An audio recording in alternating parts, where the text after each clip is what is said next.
अगला टॉपिक हमारा 5वें नंबर का, जिसका नाम है आईईए। आईईए काफी इंपोर्टेंट है, international energy agency. International energy agency, international energy agency काफी इंपोर्टेंट है। आपसे पूछ लेगा कब बना था ये? 74 में, क्योंकि 1973 में तेल का क्राइसिस आया था और तेल के क्राइसिस के बाद 1974 में इंटरनेशनल एनर्जी एजेंसी बनाई गई। आपको याद रखना है ये कहां पर है? पेरिस में। और भारत इसका मेंबर नहीं है। भारत को आईईए ने मेंबरशिप के लिए इनवाइट किया है। यही करंट का न्यूज है कि आईईए, तो इसलिए सिंपल सी बात है, न्यूज में आ गया तो आपको याद रखना है आईईए कब बना और आईईए का हेडक्वार्टर कहां पर है। एक बार बता दूं मैं, अगले टॉपिक पे 6 नंबर पे हम लोग याद रखेंगे आईएईए। आप लोग इसमें कंफ्यूज मत हो जाना। यह है international atomic energy agency. International atomic energy agency काफी इंपोर्टेंट है। इंटरनेशनल एटॉमिक एनर्जी एजेंसी आपको ये पता होना चाहिए, ये 1957 का बना हुआ है। 1957 का बना हुआ और इसका हेडक्वार्टर है वियना, ऑस्ट्रिया में। Vienna, Austria. ये एटॉमिक एनर्जी है। इसका काम है कि परमाणु को लेकर विश्व में शांति बनाए रखना।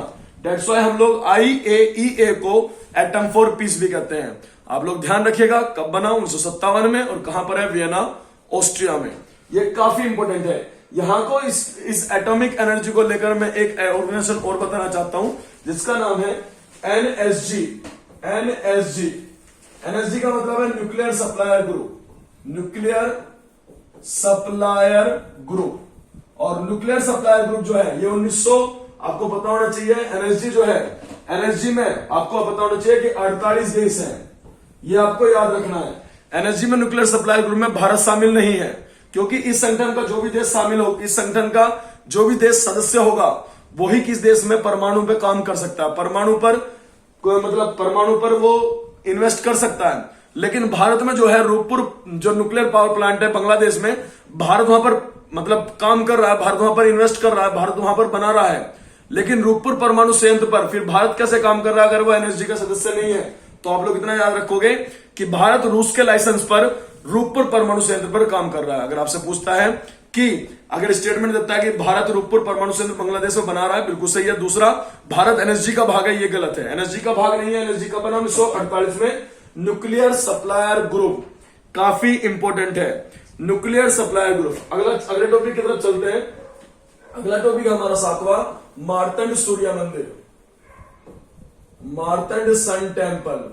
अगर मार्तंड सूर्य मंदिर की बात करूं मैं, तो आपको पता होना चाहिए अनंतनाग में है। ये अनंतनाग में है। और अनंतनाग कहां पर है? जम्मू कश्मीर। मार्तंड सूर्य मंदिर जम्मू कश्मीर में है। अभी मोदी जी ने यहां पर कुछ सुविधाओं का उद्घाटन करा है। इस मंदिर के बारे में तुम्हें पता होना चाहिए, कारकोट वंश का शासक था, कारकोट वंश का शासक था जिसका नाम था ललितादित्य मुक्तपीड़। ललितादित्य मुक्तपीड़। और ललितादित्य मुक्तपीड़ ने जो है कारकोट वंश की स्थापना की थी। जो कारकोट वंश की स्थापना तो दुर्लभवर्धन ने की थी। अगर हम हिस्ट्री पढ़ते हैं, दुर्लभवर्धन इसकी स्थापना करता है। लेकिन वहां का जो दूसरा इंपोर्टेंट रूलर था वो था ललितादित्य मुक्तपीड़, और उसी ने बनाया था मार्तंड सूर्य मंदिर। वैसे तो परिहासपुर भी इसी ने बसाया था, ललितादित्य मुक्तपीड़ ने। काफी इंपोर्टेंट है। अगले टॉपिक की तरफ चलते हैं। 8वें नंबर पर जो टॉपिक है हमारा, जो मोस्ट इंपोर्टेंट टॉपिक है, उसमें हम लोग बात करने वाले हैं नैनो यूरिया के बारे में। नैनो यूरिया आपको पता है कि अभी मोदी जी बहुत ज्यादा, या हमारी गवर्नमेंट जो है नैनो यूरिया पर बहुत ज्यादा मतलब चर्चा कर रही है, नैनो यूरिया को बहुत ज्यादा बढ़ावा दे रही है। नैनो यूरिया देसी भाषा में आप लोग कह सकते हो लिक्विड यूरिया। नैनो यूरिया कह लीजिए या लिक्विड यूरिया कह लीजिए, क्योंकि लिक्विड यूरिया या नैनो यूरिया जो है, इसका प्लांट अगर आपसे पूछता है, इसका संयंत्र जो अगर आपसे पूछता है कहां पर लगाया गया है, तो आप लोग याद रखोगे इसका संयंत्र कहां पर लगाया है? कालोल, गुजरात में। कलोल, गुजरात में इसका संयंत्र लगा। बस इतना याद रखना आप लोग, कलोल, गुजरात। कलोल, गुजरात में। चलिए जी अगले टॉपिक की तरफ चलते हैं। अगला टॉपिक है मोस्ट इंपोर्टेंट, जिसमें हम लोग याद रखने वाले हैं कि हमारे यहां पर जो है अभी हाल ही में, आप लोग ध्यान रखोगे, प्रोजेक्ट 75 पर जिक्र हो रहा है। प्रोजेक्ट 75 पर बातें उठ रही है। तो प्रोजेक्ट 75 क्या है? प्रोजेक्ट 75 क्या है आप लोगों को याद रखना है कि प्रोजेक्ट 75 में 6 सबमरीन बन रही है। 6 सबमरीन्स का निर्माण हो रहा है, 6 पनडुब्बी का निर्माण हो रहा है। और ये 6 पनडुब्बी आपको पता होना चाहिए कौन कौन सी है, जैसे करंज, कलवारी,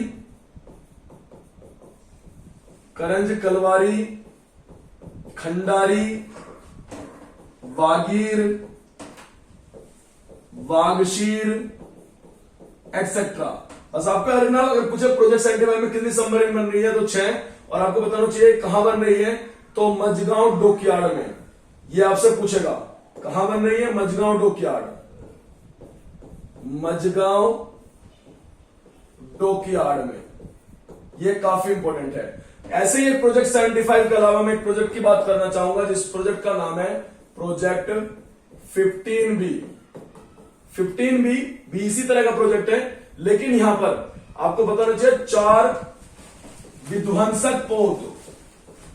विध्वंसक पोत का निर्माण हो रहा है। अब विध्वंसक पोत कौन कौन से हैं, विशाखापट्टनम,